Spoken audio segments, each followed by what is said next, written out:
നിലമ്പൂർ ഉപതെരഞ്ഞെടുപ്പ് പ്രചാരണം ശക്തമായ നിലയിലാണ്. പ്രചാരണത്തിൽ ഇടതുമുന്നണി ഏറെ മുന്നിട്ട് കഴിഞ്ഞു.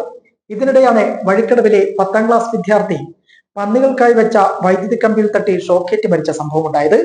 അനന്തു എന്ന വിദ്യാർത്ഥി ഷോക്കേറ്റ് മരിച്ച സംഭവത്തിൽ രാഷ്ട്രീയ വിവാദമാക്കുന്നത് മറ്റാരുമല്ല, കോൺഗ്രസ് തന്നെയാണ്.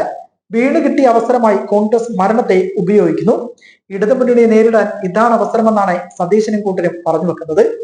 അപകടം നടന്ന ഉടൻ എന്താണ് സംഭവിച്ചതെന്ന് അറിയാതെ പോലും വന്ന ആദ്യ പ്രതികരണം പോലും സർക്കാരിനെതിരെയായിരുന്നു, അതും വനം വകുപ്പിന്റെ അനാസ്ഥയെന്ന്. തെരഞ്ഞെടുപ്പാകുമ്പോൾ വോട്ട് നേടാൻ എതിരാളികൾക്ക് മേൽ എന്ത് വേണമെങ്കിലും പ്രയോഗിക്കാം. ഇവിടെ മനുഷ്യത്വത്തിന് പോലും വോട്ട് നേടുന്നതിന് വേണ്ടി 2ാം സ്ഥാനത്തുമാണുള്ളത്. എന്തായാലും അത്തരത്തിലൊരു സ്ഥിതിവിശേഷത്തിലായിരിക്കും കോൺഗ്രസ് പോയത്. പന്നിക്കണിയിൽപ്പെട്ട് ജീവൻ നഷ്ടമായ 10ാം ക്ലാസ് വിദ്യാർത്ഥി അനന്തുവിന്റെ മരണത്തിൽ പ്രതിയെ പോലീസ് അറസ്റ്റ് ചെയ്തിരുന്നതിനിടെ എന്നിട്ടും കോൺഗ്രസ് ഇത് വിവാദമായി തെരഞ്ഞെടുപ്പ് വരെ കൊണ്ടുപോകാനായിരുന്നു ആലോചന. ഇപ്പോഴും കൊണ്ടുപിടിച്ച തകൃതിയായി ഈ ആലോചനകൾ നടക്കുകയും ചെയ്യുന്നു.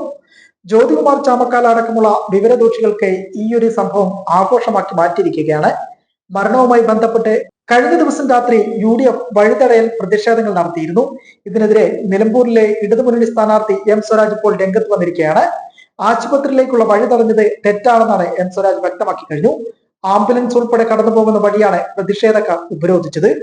പന്നിയെ വെടിവെക്കാൻ ലൈസൻസ് ഉള്ള ആളുകളുണ്ട്, അവർ ഇത് നടപ്പാക്കാത്തത് അനുവദനീയമായ പണം പഞ്ചായത്ത് നൽകാത്തത് കൊണ്ടാണ്. അതിനാൽ വഴിക്കടവ് പഞ്ചായത്തിന്റെ അനാസ്ഥയ്ക്കെതിരെ നടപടി വേണമെന്നും സ്വരാജ് പറഞ്ഞു. നിലവിൽ ഈ വഴിക്കടവ് പഞ്ചായത്ത് നിലവിൽ UDF ഭരണത്തിന് കീഴിലാണ്.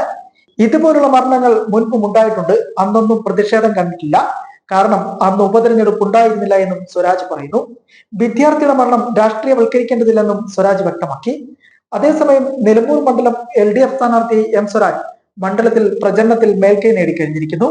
ഇത് എതിരാളികൾ പോലും ഇതിനോടകം സമ്മതിച്ചു കഴിഞ്ഞു.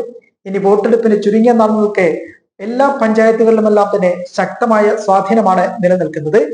പഞ്ചായത്തുകളിലാണ് ഇടതുമുന്നണി സ്ഥാനാർത്ഥി ഇത്തരത്തിൽ കൂടുതൽ സമയങ്ങളിലും വോട്ട് തോടി വോട്ടർമാരെ നേരിൽ കാണുന്നത്. എന്തായാലും നിലവിൽ ഇടതുമുന്നണി ഈ അവസാന ദിനങ്ങളിൽ പോലും പ്രചരണത്തിൽ മേൽക്കൈ നേടുമ്പോഴേക്കും UDF ഇവിടെ അടിപതറുകയാണ്. പന്നിക്കണിയിൽ ഇത്തരത്തിലൊരു സംഭവത്തെ കൂടുതൽ രാഷ്ട്രീയവൽക്കരിക്കാൻ കോൺഗ്രസ് ശ്രമിക്കുമ്പോഴേക്കും അത് അമ്പയെ പരാജയപ്പെടുന്നത് മണ്ഡലത്തിൽ ജനം തിരിച്ചറിഞ്ഞു കഴിഞ്ഞു. എന്തായാലും വോട്ടെടുപ്പിന് മുമ്പേ കോൺഗ്രസിന്റെ തനിനിറം നിലമ്പൂർ മണ്ഡലത്തിലെ വോട്ടർമാർ മനസ്സിലാക്കി എന്നതാണ് യാഥാർത്ഥ്യം.